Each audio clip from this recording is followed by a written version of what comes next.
Oh ya, saya rasa ya silakan saja lah ya, berbagai pihak itu mengemukakan argumen dan nanti tentunya ini akan harus diadu, mana yang paling benar dan mana yang paling akurat ya.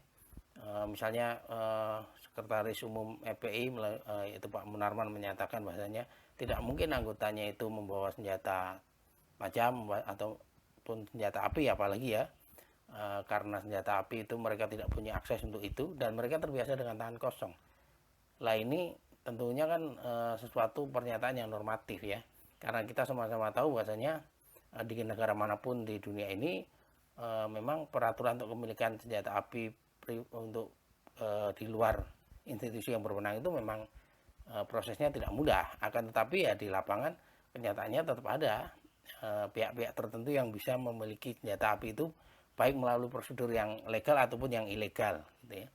Baik itu senjata asli ataupun rakitan, sehingga ya nanti ini kita harus buktikan dan ini jadi salah satu titik poin yang paling penting bagi kepolisian yaitu membuktikan bahwasanya saat itu mereka memang berhadapan dengan Laskar FPI yang bersenjata api dan jika ini bisa dibuktikan saya kira sudah satu langkah terang bagi kepolisian untuk membuat reasoning bahwasanya waktu itu harus melakukan upaya membela diri ini menjadi sangat kuat dan beralasan. Jadi kunci dari kasus ini adalah di soal senjata api, kemudian soal mereka lebih dulu diserang. Jika ini bisa dibuktikan, saya kira pihak kepolisian sudah dalam track yang memadai argumentasinya untuk melakukan tindakan hukum yang beresiko ya, karena ini juga bagi mereka kalau dibiarkan juga ada potensi resiko. Kemudian soal senjata tajam saya kira ya boleh-boleh saja normatifnya begitu statementnya, akan tetapi di beberapa sosial media kan kita juga dapati bahwasanya ada beberapa laskar dari ormas itu yang baik kita tidak tahu ya apakah itu anggota resmi ataukah hanya simpatisan, tapi yang jelas atribut dari ormas itu yang dalam aktivitas tertentu di beberapa kejadian juga memamerkan atau membawa senjata tajam gitu ya. Jadi saya kira ini nanti harus dibuktikan lebih lanjut klaim tersebut.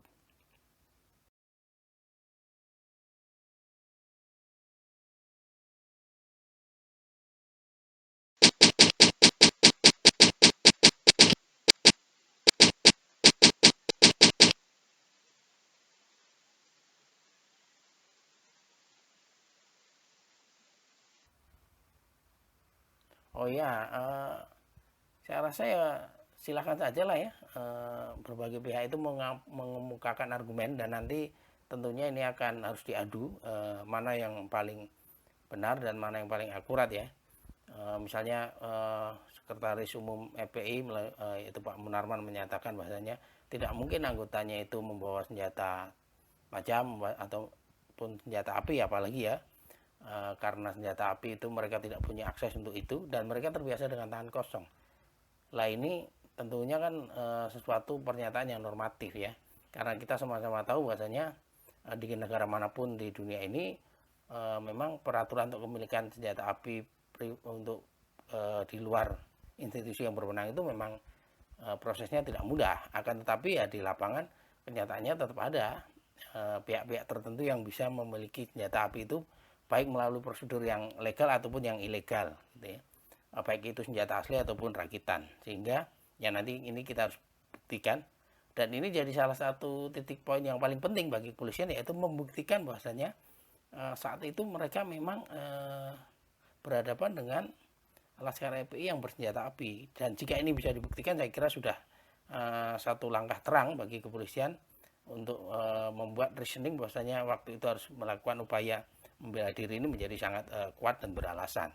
Jadi kunci dari kasus ini adalah di soal senjata api, kemudian soal mereka lebih dulu diserang. Jika ini bisa dibuktikan, saya kira pihak kepolisian sudah dalam track yang memadai argumentasinya untuk melakukan tindakan hukum yang beresiko ya, karena ini juga bagi mereka kalau dibiarkan juga ada potensi resiko. Kemudian soal senjata tajam saya kira ya boleh-boleh saja normatifnya begitu statementnya, akan tetapi di beberapa sosial media kan kita juga dapati bahwasanya ada beberapa laskar dari ormas itu yang baik kita tidak tahu ya apakah itu anggota resmi ataukah hanya simpatisan, tapi yang jelas atribut dari ormas itu yang dalam aktivitas tertentu di beberapa kejadian juga memamerkan atau membawa senjata tajam gitu ya. Jadi saya kira ini nanti harus dibuktikan lebih lanjut klaim tersebut.